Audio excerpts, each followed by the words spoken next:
നമസ്കാരം. സിറ്റി ന്യൂസിലേക്ക് സ്വാഗതം. കരൾ മാറ്റിവെക്കൽ ശസ്ത്രക്രിയയ്ക്കായി പിരിച്ച തുക മുഴുവനായി നൽകാതെ കമ്മിറ്റി വഞ്ചിച്ചതായി വീട്ടമ്മ. പയ്യാവൂർ വലിയ പറമ്പിൽ TR വിജയമ്മയാണ് മകളുടെ കരൾ മാറ്റിവെക്കൽ ചികിത്സാ സഹായ ഫണ്ട് കമ്മിറ്റി നിഷേധിക്കുന്ന ആരോപണവുമായി രംഗത്തെത്തിയത്. 50 ലക്ഷത്തിലേറെ രൂപ പിരിച്ചെടുത്തിട്ടും 25 ലക്ഷം രൂപ മാത്രമാണ് നൽകിയതെന്നും തുടർ ചികിത്സയ്ക്കായി പണം നൽകുന്നില്ല എന്നുമാണ് ഇവരുടെ ആരോപണം.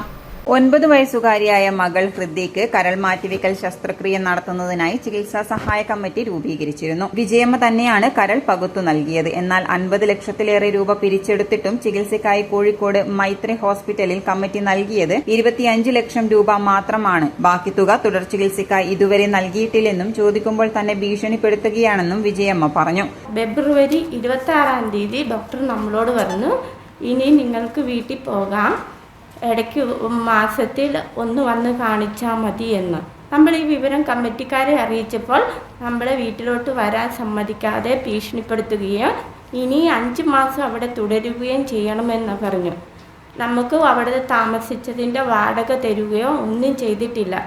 പിന്നെ നമ്മൾ എങ്ങനെയാണ് ഈ 5 മാസം വീണ്ടും തുടരുന്നത്? അതുകൊണ്ട് നമ്മൾ വീണ്ടും മാർച്ച് 12 വരെ നമ്മളവിടെ തുടരുകയും എന്നിട്ടും വാടകയൊന്നും തരാത്തത് കൊണ്ടും ഡോക്ടറുടെ നിർദ്ദേശപ്രകാരം നമ്മൾ വീണ്ടും വീട്ടിലോട്ട് തിരിച്ചെത്തി. വീട്ടിൽ തിരിച്ചെത്തിയതിന് ശേഷം ഈ കമ്മിറ്റിക്കാർ എൻ്റെയോ കുട്ടിയുടെയോ ഒരു കാര്യവും ഇതുവരെ നോക്കിയിട്ടില്ല. ഫുഡിനോ മരുന്നിനോ ഒന്നും ഒരു കാര്യവും അവർ നോക്കിയിട്ടില്ല. പിന്നെ കുട്ടിക്ക് ഞാനാണ് അമ്മയായ ഞാനാണ് കരൾ പകുത്ത് നൽകിയത്. നമുക്ക് വീടിൻ്റെ പണി നടന്നുകൊണ്ടിരിക്കുമ്പോഴാണ് കുട്ടിക്ക് ഈ അസുഖം വന്നത്.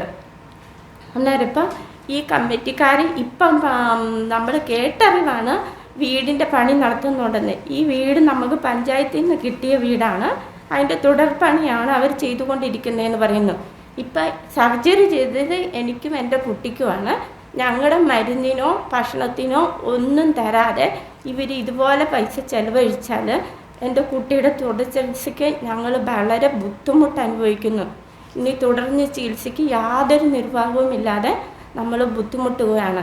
തന്റെ പേരിലുള്ള ചെക്ക് ബുക്കും പാസ്ബുക്കും ATM കാർഡ് ഉപയോഗിച്ചും പണം പിൻവലിച്ചിട്ടുണ്ടെങ്കിലും ചികിത്സാ സഹായത്തിനായി കിട്ടിയിട്ടില്ല.